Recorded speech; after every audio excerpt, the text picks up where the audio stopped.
My name is David Farrant and you're watching DF TV Hex.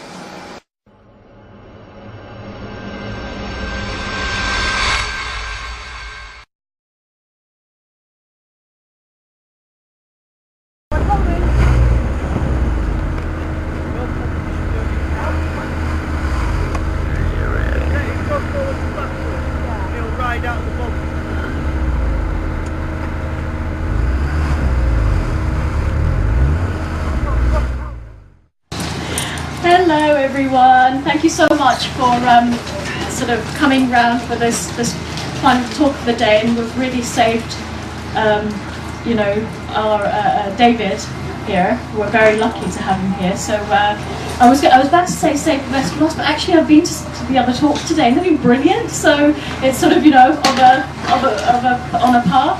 So but David is really fascinating, and I've interviewed him before for national newspapers because he's a completely fascinating man, and I've also been reading his he's got a 3-part autobiography, and the first 2 parts are out, and I've actually read the middle part, which is to do with what we're talking about today, which is to do with the Highgate vampire case and David's involvement in it, but also to do with the way that the police and court systems dealt with a case that was very nuanced and had an awful lot to do with the occult, and they didn't understand it, they were afraid, but also I mean, I think my reading of the case is there was massive injustice done, because this, I mean, all of this was prior to the law that came in whereby the police have to record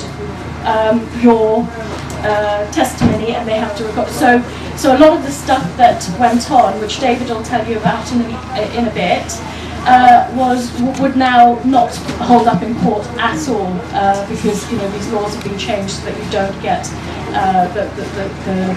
the police abusing their position of power.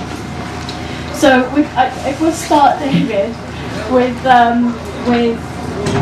tell us a little bit about what exactly the Highgate vampire case is and where it began. What were the goings on that made? It began in the late 1960s. Originally, Tanya, I don't believe in vampires. I think it's absolute nonsense. I do not believe in blood-sucking vampires. This was a psychic phenomenon, unexplained, and albeit maybe malignant, because it was reputed and reported rather to have psychically attacked 2 people in the lane that runs down alongside Highgate Cemetery. This was back in the late 60s, early 1970s. And one thing led to another, and my society, the British Psychic and Occult Society, began an investigation into the sightings. For that purpose, we had people, had members stationed inside Highgate Cemetery at night, and we also went there in the daytime to get photographic evidence. And I was also looking for some logical explanation that might have given some causings for the repeated sightings. But basically, and it's such a long story, I'd have to be really quick to answer. For that case, the Highgate vampire case has been reported worldwide. You know, from Canada to New Zealand to Malaysia, all over the world. And unfortunately, it's tended to drag my name with it, because of the later case in 1974, which we'll go into very briefly later.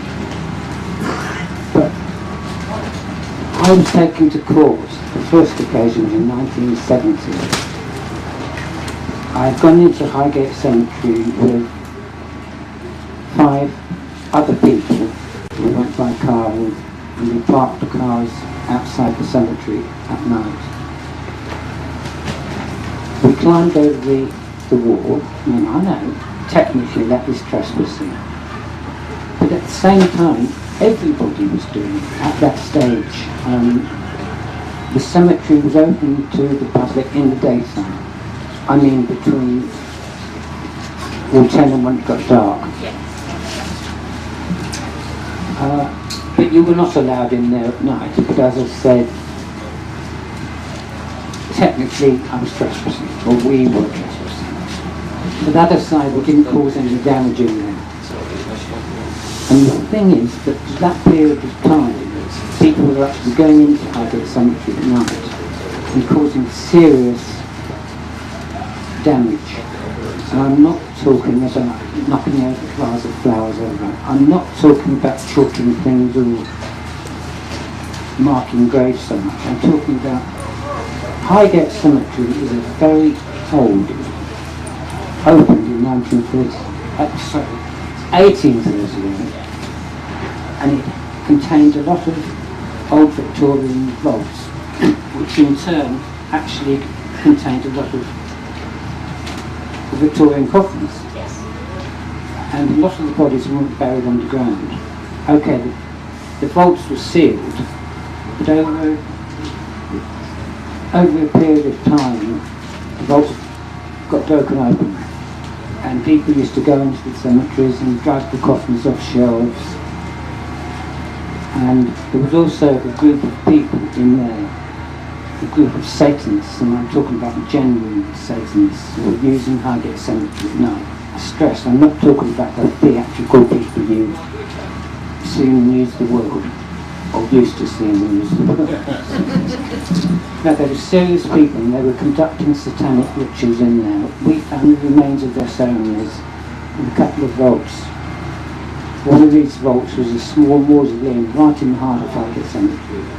It didn't have any coffins in it. It had a marble floor and a couple of marble busts of people who were presumably buried there. And they made very lethal, potent black electrical markings on the floor.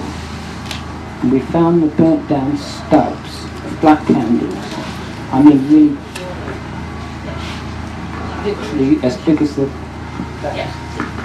And it was obviously in regular usage because the candles were nearly burnt down.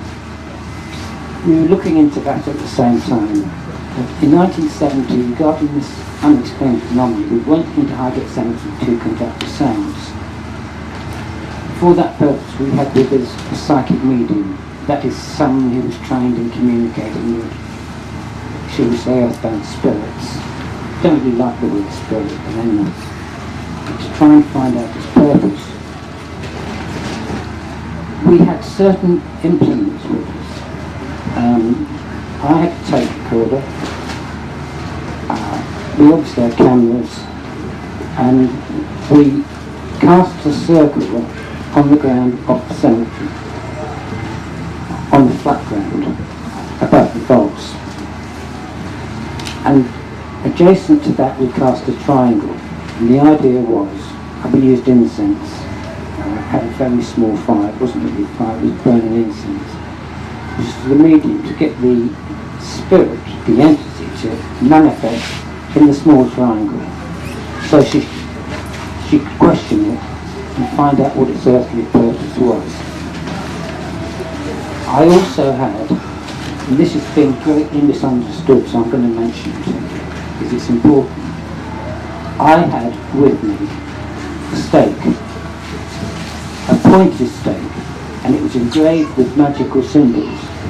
Now attached to that stake was a piece of cord.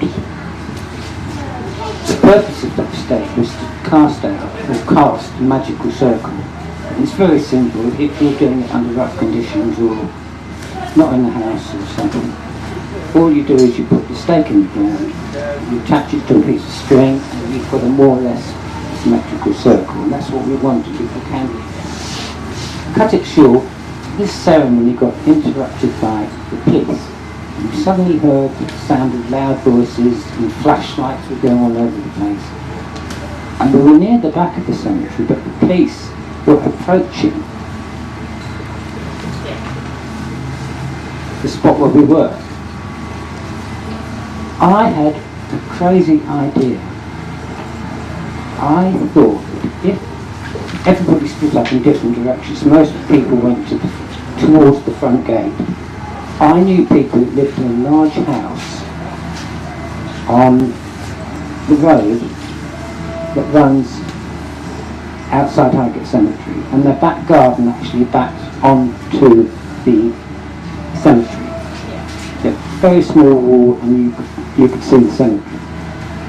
I knew the house where it was, and I just thought it was pretty late. It was about 1 o'clock in the morning. I thought, if I can just get over this small garden wall, okay, if they catch me in the grounds, in the garden, it wouldn't really matter because I knew the people. I'd have just said, look, the police have just turned up, we don't want to hang around to do any explaining. And that would have been the end of it. But I was spotted by a flashlight. Getting nearer and nearer, and the implements I was carrying, which included my tape recorder, which included a camera, I had a few candles, and of course the stake and the piece of cord, and I had some magical symbol parchment things in my pocket for the purpose of the ritual, which never took place. It's interrupted. And I immediately put these items in the grave, and I caught the name of it, and I recognised it was quite a big grave near the back fence. Soon after that I was actually arrested by the police, and they asked me what I was doing. They took me to Cambridge Town Police Station, and I refused to name any of the other people, because having been involved in Wickham myself, I'm quite well aware of how Wickham has been misunderstood down through the ages, not least by the police, who put it all down to Satanism and black magic.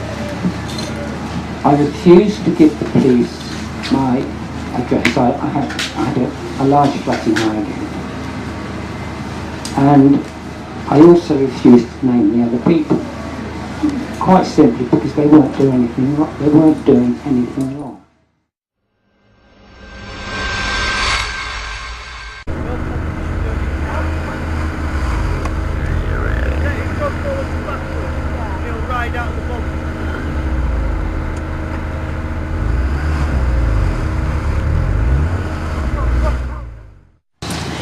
Hello everyone, thank you so much for and I've actually read the middle part, which is to do with what we're talking about today, which is to do with the Highgate vampire case and David's involvement in it, but also to do with the way that the police and court systems dealt with a case that was very nuanced on a par. So, but David is really, really fascinating, and I've interviewed him before for national newspapers because he's a completely fascinating man, and I've also been reading his he's got a 3-part autobiography, and the first 2 parts are out. My name is David Farrant, and you're watching DF TV X.